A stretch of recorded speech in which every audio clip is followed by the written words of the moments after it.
વિશ્વવિખ્યાત મોઢેરા સૂર્ય મંદિરના પ્રાંગણમાં દર વર્ષની પરંપરા મુજબ આ વર્ષે પણ ઉત્તરાયણ પછીના પ્રથમ શનિ રવિવાર એટલે કે આગામી 17 અને 18 જાન્યુઆરીના રોજ ઉત્તરાધ મહોત્સવનું ભવ્ય આયોજન કરવામાં આવ્યું છે।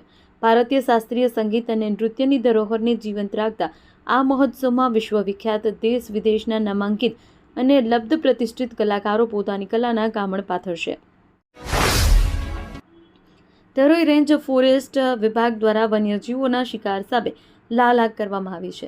સતલાસણા તાલુકાના ભીમપુર ગામ નજીક આવેલા તારંગાના જંગલ વિસ્તારમાં સાહુડી નામના આરક્ષિત વન્ય પ્રાણીઓનો શિકાર કરનાર 2 શખ્સોને વન વિભાગની ટીમે બાતમીના આધારે ઝડપી પાડી જેલના સળિયા પાછળ ધકેલી દીધો છે। ઐતિહાસિક નગરી વડનગર ખાતે આગામી ઉત્તરાયણ પર્વના પૂર્વે દર વર્ષની પરંપરા મુજબ આ વર્ષે પણ ભવ્ય પતંગ ઉત્સવનું આયોજન કરવામાં આવ્યું છે। 11મી જાન્યુઆરી રવિવારના રોજ વડનગરના આકાશમાં દેશ અને દુનિયાના વિવિધ દેશોના પતંગબાજો પોતાની કળાના કામણ પાથરશે। અધિક કલેક્ટર જે.કે. જીગોડા આ કાર્યક્રમની વિગતો આપતા જણાવ્યું કે આ પતંગ ઉત્સવમાં 100થી વધુ પતંગબાજો ભાગ લેવા પહોંચી રહ્યા છે। આંતરરાષ્ટ્રીય મહોત્સવમાં ભારતભરના વિવિધ રાજ્યો જેવા કે દિલ્હી અને હિમાચલ પ્રદેશ સહિત વિસ્તારોમાંથી નામી પતંગબાજો આવશે।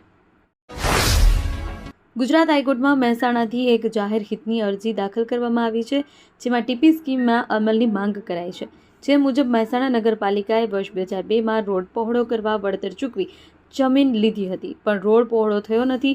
સાંકડા રોડ પર અકસ્માતો થાય છે અને ત્યાં ફરી દબાણ થઈ ચૂક્યા છે। મહેસાણામાં ટ્રાફિક સમસ્યાનો વધુ એક ભયજનક દાખલો બસ દિવાલે અથડાતા બચી જતા, જેને લઈ પેસેન્જરોના જીવ તારવે ચોટ્યા। મહેસાણામાં જૂના બસ સ્ટેશનથી ગાંધી શોપિંગ સેન્ટર તરફ જતા માર્ગ પર આવેલા વળાંક ફરી એક વખત ગંભીર ટ્રાફિક સમસ્યાનું કેન્દ્ર બન્યો છે। આજે બસ ટર્નિંગ લેતી વખતે વળાંક એકદમ ન આવતા બસ સીધી સામે આવેલી દિવાલે અથડાઈ જતા બચી ગઈ હતી। સદનસીબે કોઈ જાનહાની થઈ ન હતી, પરંતુ બસમાં બેઠેલા પેસેન્જરોના જીવ તાળવે ચોટ્યા હતા। માહિતી મુજબ ગાંધી શોપિંગ સેન્ટરની સામેનો આ વળાંક અત્યંત નાનો અને સંકોચાયેલો હોવાથી મોટા ભાગનો વાહનો માટે ટર્નિંગ લેવું મુશ્કેલ બની જાય છે। ટ્રાફિકનું દબાણ વધુ હોય ત્યારે આ સમસ્યા વધુ ગંભીર બને છે, જેના કારણે અકસ્માતની ભીતિ સતત રહેતી હોય છે।